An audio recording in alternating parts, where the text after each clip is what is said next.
Is it really that hard to have a ban list that's realistic?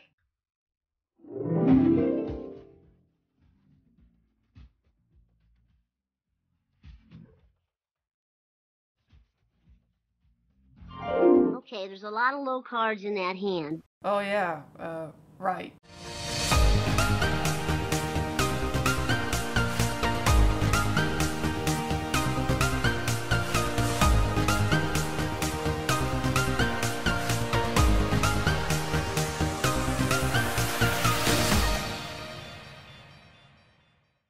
Oh, Dark Bribe, I still love you guys. Hi, fellow dragons, it's that time again. It's ban list season, so it's time for me to put up my wish list. And of course, I'm putting it up early because we know how Konami is like. They have a time when their list is going to come out, but they always bring it early, so I want to beat them to the punch and talk about the cards that I would like to see banned, limited, and taken off the list entirely. So let's dive right in. The first card I think that should be banned is VFD. What else is there to say? With the current format, you can just turbo out this card, detach material, your opponent cannot activate any card effects, they cannot attack, so yeah, this is just a one card that stops your opponent from playing. Next is a choice between two cards, the Barrier Statue of the Stormwoods or some more of the Bird of Sovereignty. I think one or the other should go, primarily due to the wind decks can abuse this system. First, you can link off to get some more Bird of the Sovereignty, and that in turn turbos out the Barrier Statue of the Stormwoods, which means that neither person can special summon monsters unless they are wind monsters. So yeah, if the Simorgh Bird of the Sovereignty were to be banned, then the Barrier Statue can stay, and vice versa. If the statue is banned, then Simorgh Bird of the Sovereignty can stay. They just go hand in hand, and again, it's like the VFD. If you just perform this combo just right without interruption, it just stops your opponent from playing, and I don't agree with that. Speaking of cards that doesn't allow you to play, Number S0 Zexal. Again, why is this card still legal? You can still get it out with the Numeron system. Sure, I don't see this being played that much online, but it doesn't mean it's still not a problem. It is a problem. Konami, get on it, get rid of it now! Next, I want to talk about Cyber Angel Benton. Oh my goodness, Konami reprinted this card full well knowing about the fairy lock that can be used in the Drivetrain engine and therefore put them all in the same set. Some people say leaving it to one is okay, but no, I want it gone. Allowing it to stay has the potential to cripple the format. Konami may be willing to take that chance, but I sure as hell don't. And to prove I'm not bluffing, watch this! Oh my god. Maybe it just collapsed on its own. We can't take that chance. You always say that. I want to take a chance. Okay, so that's all I have on my wish list to get banned, but I do have some cards that I think should be limited to one. And the first one is the Invoke engine. I know I talked about this engine for quite a few formats now. I still think something should take a hit, so take your pick.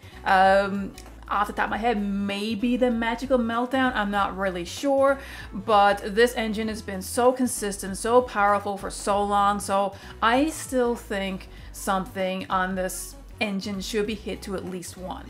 Speaking of engines, I think the Dinos should take a hit. Now again, kind of the Evoked engine, I think is something you should take your pick, Miscellaneousaurus, Fossil Dig, or Soul Eating Oviraptor. Fossil Dig and Soul Eating Oviraptor especially, they're just one card combos. Personally, if I were to pick, I would pick the Soul Eating Oviraptor. I think that should be hit to one, but people are saying, oh no, like if you hit the Fossil Dig or Miscellaneousaurus, like the deck will die.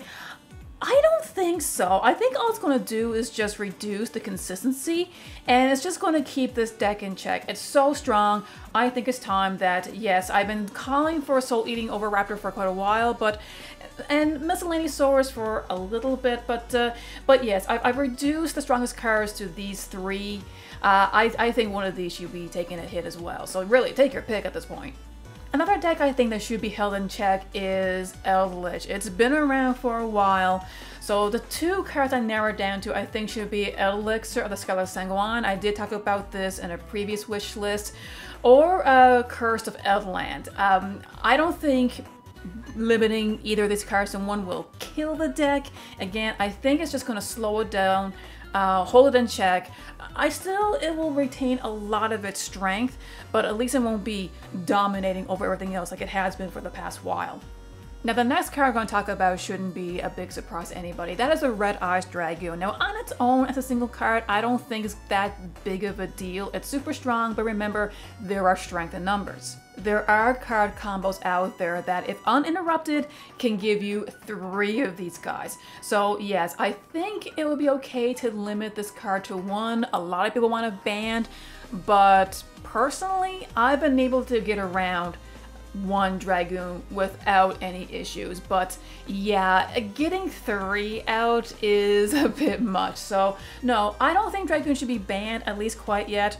A limit to 1 I think would be completely fair. The next few cards I want to talk about are cards that my husband would personally like to see get limited. He plays online a lot more than I do, but after explaining to me the reasons behind these choices, I totally get where he's coming from.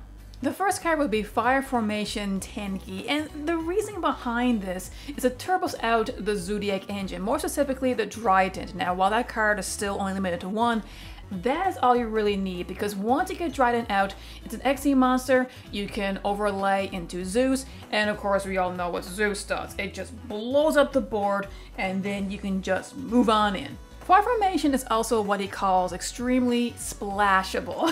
And what that means is it can be used in a lot of decks that enables like Ancient Warriors, Tri-Brigades. They all lead to negate boards. So yes, it is a combo heavy card that if it goes uninterrupted, it can pretty much lock out your opponent from playing altogether. So really, like, yes, Fire Formation Tenki would make sense to me as well if it were limited to 1. 1 should be okay. And the last card that he would like to see take a hit that also makes sense to me would be Virtual World Gei Chuche. Virtual Worlds, they've been around for a while, so personally I think it's okay at this point to try to rein in this deck a little bit. So Virtual World Gei Chuche down to 1 I think makes sense. Reason for that is it's very, very easy to turbo out and has a very reliable form and consistent way of destruction. It just destroys your opponent's cards. So yeah, I would not be disappointed if this card did get hit to 1. As far as limiting cards down to 2, I have no opinion, because really the difference between 3 cards and 2 cards is almost non-existent. So no, I have no opinion on what should be limited to 2. So what should be returned back to 3? Well, personally, Call by the Grave. Yes, I know I complained about this ever since it was limited, and no, I'm not gonna let it go! Call by the Grave so far is still the only thing that helps balance out the combo decks. Right now we're still in a format that's very control based. You either have a negate board or a negate hand. There are so many hand traps, and as of now, Call by the Grave is still the only card that can really allow you to negate them. So yes, until the crossout comes out, which there's still, is still a ways away, Call by the Grave, at least bring it back to 3. I want this card so bad. And last but not least, I think the Red Eyes Darkness Metal Dragon and Fireball Dragon can come back to 3. And reason for both is the same thing. They both got an errata. The Red Eyes Darkness Metal Dragon, while its effect is still really, really good, it's a hard once per turn, so you can't just recycle it. And the Fireball Dragon can come back because, well, it's not that good of a card anymore. It's very specific, hard once per turn, and to me that makes all the difference. So yes, especially once we get the reprint with the errata on it of Fireball Dragon, I see no reason why it can't come back. And you're probably wondering why I think about Sayoja, Needle Fiber, and Mystic Mine. Fuck those cards. I don't care about them anymore. Well, my dragons, that's all I have for my wish list for the upcoming ban list. So what about you? Do you think I went too far? What cards would you like to see get banned, limited, or just released? Let me know in the comments below, and as always, remember to be a good sport, play the game, not the fame. Bye-bye!